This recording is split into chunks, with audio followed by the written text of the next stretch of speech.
সামুদ্রিক মাছ কিভাবে জাল পেতে মারে সেটি কিছুটা দেখানোর চেষ্টা করব আপনাদের।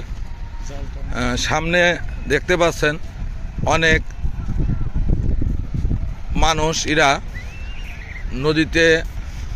নদীতে না সমুদ্রে জাল ফেলেছেন, পাইতেছেন। ওই দেখানোর চেষ্টা করব। ওই দেখুন সাদা, ওইগুলো জালের উপরে ভেসে আছে, ওটা জাল।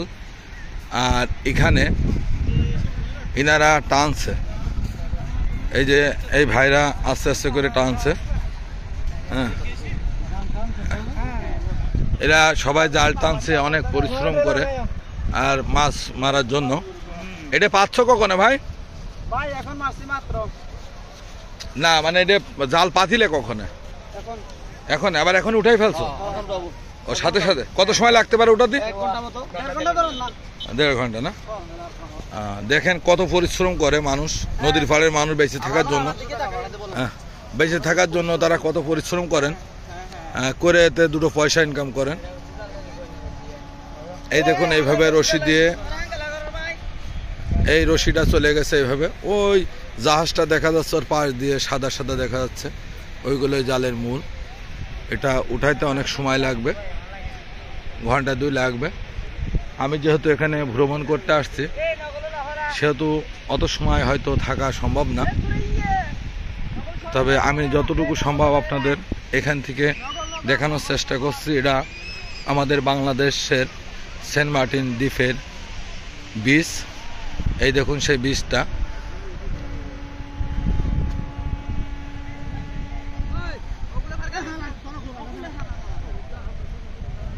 এটা সেন্ট মার্টিন দ্বীপের বিচ, এটাই সেই সেন্ট মার্টিন দ্বীপ। আমি অসংখ্য ভিডিও করার চেষ্টা করব, অসংখ্য বলতে এখানকার অসংখ্য জিনিসের ভিডিও করে আপনাদের মাঝে তুলে ধরার চেষ্টা করব, আপনাদের দেখানোর চেষ্টা করব। স্রষ্টার সৃষ্টি, প্রাকৃতিক সৌন্দর্য আমাদের কত কিছুই দেয়। বিচে দেখতে পাচ্ছেন অনেক মানুষ, এখন দুপুরবেলা, তবুও লেবে গেছে। দেখুন অসংখ্য মানুষ, বিভিন্ন দেশ এবং বাংলাদেশের তো আছে, এরা সবাই এসেছে, এসে নদীর সৌন্দর্য, এই নদীর পানি সম্পূর্ণটা আলাদা এবং এই রং দেখতে পাচ্ছেন আকাশের রঙের রং, যা আর কোথাও আছে কিনা আমি জানি না। ওই যে পানি চলে আসছে এভাবে স্রোতের সাথে,